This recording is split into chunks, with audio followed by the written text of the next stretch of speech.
On se retrouve demain dès 4h30 en direct sur BFM TV. La suite de première édition, c'est avec Christophe Delay et Adeline François pour qui on a une pensée toute particulière aujourd'hui. Merci d'être avec nous, 6h dans quelques instants, l'équipe est au complet. Mais oui, on est ravis. Pourquoi tu me regardes comme ça? Vous nous avez manqué les amis. Parce que la guerre a fait que... On voulait moins parler de musique. Et ça va nous faire du bien d'en parler un petit peu. Parce qu'a priori, la guerre entre Iran et Israël est terminée. Que ce soit l'Iran ou que ce soit Israël, évidemment, chacun revendique la victoire. Les bombes se sont tues cette nuit, pas de bombardement entre les deux pays. Et effectivement, Israël, avec Benjamin Netanyahou qui est intervenu à la télévision hier soir, et l'Iran, avec le président iranien également qui s'est adressé à la nation hier soir, revendiquent la victoire. Il y a une grande question quand même ce matin, c'est... qu'est devenu vraiment le programme nucléaire iranien? Est-il vraiment anéanti ou simplement retardé? Il y a des documents confidentiels, des renseignements américains qui ont été diffusés hier soir par les médias américains et qui semblent dire il y a un petit doute. Il y a un petit doute sur l'efficacité des frappes. Peut-être que les centrifugeuses n'ont pas été touchées, mais seulement évidemment l'entrée des tunnels. Enfin voilà. Voilà. Bon, il faut quand même noter la date du jour. On est le 25 juin. Oui, c'est et dans 6 mois, c'est Noël. Vous avez encore oublié. On n'a jamais été aussi proche de Noël. C'est la Sainte-Éléonore aussi, le 25. Oh, mais il faut le dire. C'est pas la Saint-Prospère le 25 juin? Si, mais c'est aussi la Sainte-Éléonore. D'accord. Plus vexé quand Bonne tu mets fête, Éléonore. Je suis absolument déçue. Une fête, c'est mon dada, quoi. C'est vrai que c'est Bonne fête, Éléonore. Et on peut commencer à faire les courses parce que les soldes démarrent à 8h. Oui. Ah, donc on peut déjà préparer les cadeaux de Noël. Je connais un club de foot qui sera peut-être soldé bientôt. C'est vrai. Lyonnais. La nuit a été dure pour Guillaume Darret, qui est un supporter lyonnais. Voilà. Ça se passera bien, tu verras. La Bordelaise qui a dit. C'est une Bordelaise qui te le dit. La météo tout de suite avec Éléonore. BFM TV 6h, merci d'être avec nous. Bon début de journée. Si l'on en croit les mots des uns et des autres, la guerre entre l'Iran et Israël est terminée. Benjamin Netanyahou parle de victoire historique pour Israël. L'Iran dit la même chose. Mais qui sort gagnant de cette guerre des 12 jours? Donald Trump lui triomphe. Il est à l'initiative, vous le savez, du cessez-le-feu. Et c'est avec une image de faiseur de paix qu'il est arrivé au sommet de l'OTAN, sommet très important à La Haye. Y a-t-il un doute sur la destruction du programme nucléaire iranien? CNN évoque notamment un rapport des services de renseignement américains indiquant que les frappes menées dimanche n'ont pas dévasté ce programme nucléaire iranien. C'est faux, rétorque Donald Trump ce matin. Autre titre de l'actualité, cette mesure drastique que vient de prendre le ministère des Transports dans le scandale des airbags Takata, l'immobilisation de 800 000 véhicules supplémentaires. Mesure de protection majeure, toutes les marques sont concernées. Vos rendez-vous dans première édition, 7h moins le quart, c'est votre vie psycho avec Johanna Rosenblum ce matin. Les bienfaits de l'empathie. 7h moins 5, Lorraine. 5 ans après Tout simplement noir, Jean-Pascal Zadi revient avec un nouveau film et ça s'appelle Le Grand Déplacement.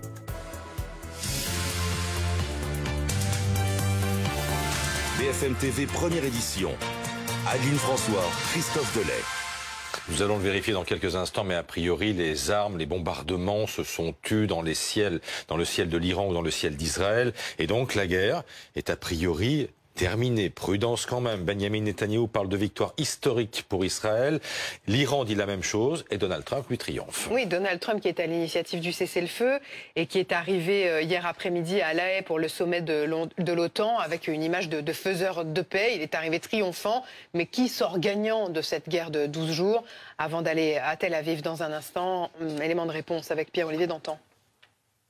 En s'adressant à son peuple, le Premier ministre israélien revendique la victoire, avant d'affirmer après 12 jours de combat que l'Iran n'aura jamais l'arme atomique. Nous avons remporté une victoire historique. Et cette victoire perdurera pendant des générations. Nous nous sommes dressés tels des lions. Nous nous sommes dressés et notre rugissement a secoué Téhéran et a résonné dans le monde entier.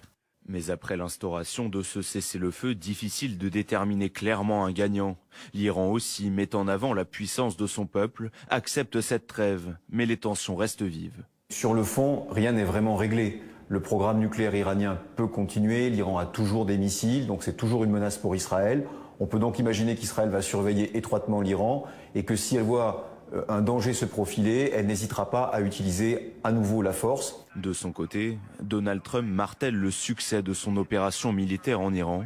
L'Iran ne va pas avoir l'arme nucléaire. Je pense que c'est la dernière chose à laquelle ils pensent en ce moment. Ils n'auront ni enrichissement, ni arme nucléaire, et ils le savent. Mais certains médias américains, qui s'appuient sur des sources au sein des services de renseignement, affirme que les dégâts liés à ces frappes se limiteraient seulement aux structures des installations et seraient loin d'avoir détruit le programme nucléaire iranien.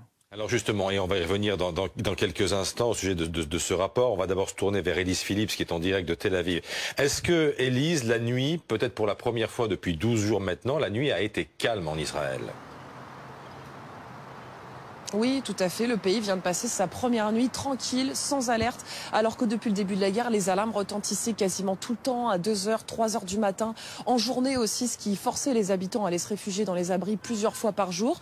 Mais maintenant, le cessez-le-feu est respecté depuis hier matin et les derniers bombardements. Et cela veut dire que la vie va pouvoir reprendre son cours, alors que le pays était en pause depuis maintenant 13 jours. Beaucoup d'activités étaient interdites, mais hier soir, l'armée israélienne a annoncé que toutes les restrictions étaient levées, signe aussi que les autorités croient en la durabilité de ce cessez-le-feu. Donc concrètement ici en Israël, les commerces non essentiels, les écoles vont pouvoir rouvrir, les aéroports aussi puisque le trafic aérien va reprendre, les gens vont pouvoir retourner au travail. Cela veut dire vraiment qu'on est en train de vivre ce retour à la normale. Israël estime avoir atteint ses buts de guerre et hier les habitants qu'on a pu rencontrer nous ont dit être soulagés que cette guerre se termine. Cette guerre de 13 jours qui a été en ce court laps de temps très meurtrière puisqu'il y a eu 28 morts côté Israël, beaucoup plus en Iran, plus de 600, sans compter aussi les milliers de blessés. Merci Élise Phillips avec Simon Pires de Souza en direct de Tel Aviv. Autre image de ce retour à la vie à Tel Aviv, ce sont ces plages bondées hier soir où on est allé prendre l'apéritif dans la soirée ou continuer à faire son footing comme le font de nombreux Israéliens sur les plages de Tel Aviv. Voilà, le long du bord de mer, il y a eu une nouvelle arrivée de ressortissants français hier en provenance d'Israël à l'aéroport d'Orly. Vous les voyez sur ces images accueillis par Laurent Saint-Martin, le ministre du Commerce extérieur.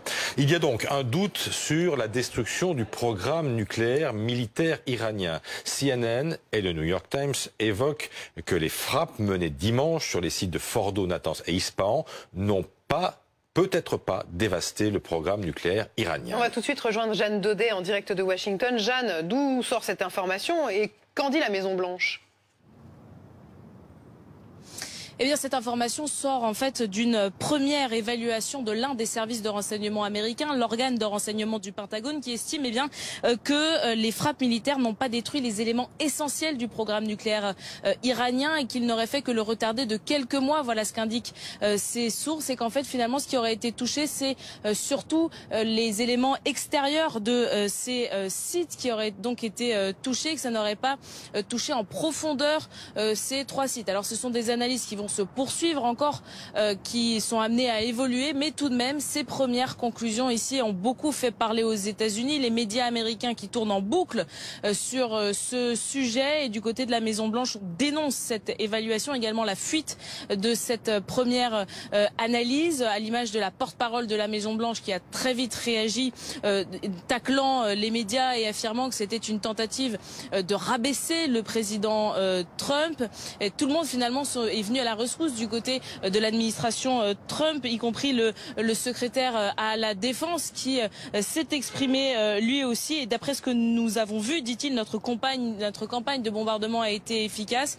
Et là, c'est Donald Trump qui a réagi il y a 2 heures en lettres capitales, comme il en a l'habitude sur son réseau social Truth Social. Il a indiqué que c'était des fake news de CNN et du New York Times défaillants. Voilà les mots du président américain. Ils se sont associés pour dénigrer l'une des frappes militaires les plus réussies de l'histoire. Les sites nucléaires sont complètement détruits. Voilà ce qu'affirme aujourd'hui le président américain. Merci beaucoup Jeanne Daudet, envoyée spéciale donc de BFM TV à Washington. Après 12 jours de guerre contre l'Iran, Israël va désormais de nouveau se concentrer sur Gaza. Ce sont les mots du chef d'état-major de l'armée israélienne, afin de ramener les otages à la maison et démanteler le régime du Hamas. On apprend à l'instant qu'au moins 6 soldats israéliens ont été tués ces dernières heures. Dans le sud de la bande de Gaza, ils étaient en intervention, en charge notamment de la destruction des infrastructures du mouvement islamiste palestinien Hamas, lorsqu'ils ont été donc, semble-t-il, pris sous les tirs. Gaza, où la fin de la guerre entre Israël et l'Iran fait renaître évidemment l'espoir d'un cessez-le-feu sur fond d'un rapport des Nations Unies qui dénonce l'utilisation de la famine comme une arme à Gaza. Depuis le 27 mai, l'ONU dit que l'armée israélienne aurait tué 410 Palestiniens qui tentaient de se procurer de la nourriture. Matteo Pasto. Affamés, des dizaines de Palestiniens se ruent sur ce camion humanitaire. Les Nations Unies accusent l'armée israélienne de crimes de guerre. Tsahal utiliserait la nourriture comme une arme. Depuis le 27 mai, nous avons signalé que plus de 410 Palestiniens ont été tués à la suite des bombardements et de tirs de l'armée israélienne sur des Palestiniens qui tentaient d'atteindre les points de distribution. Selon l'ONU, 100% de la population gazaoui est menacée de famine. J'attends la nourriture, je veux me nourrir. Je suis un être humain, j'ai besoin de manger. Je n'ai ni nourriture, ni abri. À l'hôpital de Khan Younes, les cadavres continuent de se compter par dizaines. Mais la fin de la guerre entre l'État hébreu et l'Iran a fait naître l'espoir d'un cessez-le-feu. Nous demandons au Qatar, aux Américains et à l'Occident en particulier, un cessez-le-feu à Gaza, pour que ce crime et cette tragédie cessent. Cette tragédie n'a pas d'équivalent dans l'histoire de l'humanité. Côté européen, les appels à un arrêt des combats se multiplient. Je redis ici la nécessité d'obtenir un cessez-le-feu à Gaza et de reprendre l'aide humanitaire à Gaza. Nous exhortons à un traitement humain des habitants de la bande de Gaza, en particulier des femmes, des enfants et des personnes âgées. Maintenant, le moment est venu de conclure un cessez-le-feu pour Gaza. L'armée israélienne a de son côté annoncé hier se concentrer de nouveau sur Gaza, de quoi doucher la perspective d'une trêve. Autre titre de l'actualité de ce mercredi, cette mesure drastique donc, que vient de prendre le ministère des Transports dans le scandale des airbags Takata. L'immobilisation de 800 000 véhicules supplémentaires, mesure donc de protection majeure dans un scandale sans fin qui tombe mal évidemment à quelques jours du début des vacances d'été. Oui, parce que les 800 000 véhicules supplémentaires, en fait, ils ne doivent pas rouler. Et toutes les marques sont concernées, de Citroën à Ferrari. Décision prise après le dernier accident survenu à Reims le 11 juin, dans lequel une femme de 36 ans a été tuée par l'explosion de l'airbag défectueux de sa Citroën C3. Elle datait de 2014 et initialement, elle n'était pas concernée par les mesures d'immobilisation de ces voitures aux airbags Takata. Valentin Demey avec Laura Cambeau et Hortense Gérard. La pression s'accentue sur les constructeurs automobiles. Le gouvernement ordonne l'immobilisation de 800 000 véhicules supplémentaires. Ils sont équipés des tristement célèbres airbags Takata. L'accident mortel du 11 juin survenu à Reims a montré que les analyses de risque faites par certains constructeurs devaient être réévaluées. Avec cette nouvelle vague d'immobilisation, ce sont désormais près de 2 millions de véhicules qui doivent passer obligatoirement au garage. Cela faisait plusieurs mois que Vicky Abelli appelait le gouvernement à réagir. Son père est décédé l'an dernier à cause d'un airbag Takata défectueux. C'est une très bonne décision, mais qu'elle arrive un petit peu tardivement et on n'a plus le temps d'attendre des enquêtes, des mesures. Non, il faut agir tout de suite parce que c'est les Français qui sont en danger et qui risquent d'avoir le même sort que celui de mon père. Pour cet avocat de victime, ce rappel des 800 000 véhicules est un bon signal envoyé par le gouvernement. Néanmoins, il s'interroge sur le temps que cela va prendre. L'année dernière, lorsque le Citroën a fait son premier appel dans le sud de la France, ça ne concernait que 250 000 véhicules et ils ont mis presque 10 mois pour changer tous les véhicules concernés. Donc si je fais le calcul, ça veut dire que là on est parti pour 2 ou 3 ans d'embouteillage. D'autant que les délais sont ultra serrés, alors que les grandes vacances approchent à grands pas. On est à 15 jours du début des vacances. Quand est-ce que vous aurez une place chez un constructeur pour changer votre airbag Takata? Ça prend entre 2 heures et une journée. Pour savoir si votre véhicule est concerné, ce site internet du gouvernement vous renvoie vers les liens de chaque constructeur. Cela concerne potentiellement des véhicules mis en circulation entre 1998 et 2019. C'est l'une des informations de la soirée, la condamnation à 30 ans de réclusion du chauffard qui avait tué la gendarme Mélanie Lemay lors d'un contrôle routier. C'était il y a 5 ans dans le Lot-et-Garonne. Oui, il était jugé pour violence volontaire sur personne dépositaire de l'autorité publique ayant entraîné la mort sans intention de la donner. Durant tout son procès, il a nié avoir foncé délibérément sur la victime. Son avocat va faire appel. 3 nouveaux cas dans l'affaire de l'intoxication alimentaire à la bactérie E. coli de Saint-Quentin. 3 nouveaux cas qui ont été annoncés par la préfecture de l'Aisne, dont un cas concerne une personne âgée. Ça fait 22 cas en tout. Heureusement, les 3 derniers n'ont pas développé de symptômes graves. 10 sont toujours hospitalisés et l'enquête révèle que la viande suspecte a été servie lors d'un tournoi de football, le Festival des Petits As, qui était organisé le week-end dernier à Saint-Quentin, ainsi que lors d'une fête de mini-basket samedi à Gauchy, une commune à côté de Saint-Quentin dans l'Aisne. Reportage de Paris-Sage-Avanchir, Pauline Delevoye et Tom Kercourt avec Caroline Bertolino et Camilla Judiché. Samedi, ce club de foot organise son tournoi annuel pour les enfants et sert pour l'occasion des grillades aux spectateurs. On fait le barbecue et c'est à 18h30 qu'on apprend que la boucherie TMS a elle aussi une mesure de fermeture. Plus les heures vont passer, plus les jours passeront, on se dira on a contaminé personne, enfin entre guillemets. La viande restante doit être analysée par les autorités qui cherchent encore l'origine de la contamination. Partout à Saint-Quentin, la situation inquiète, surtout les parents de jeunes enfants. J'ai complètement arrêté d'acheter de la viande parce que ça fait peur. Là, la viande, pour l'instant, est restée dans le congélateur.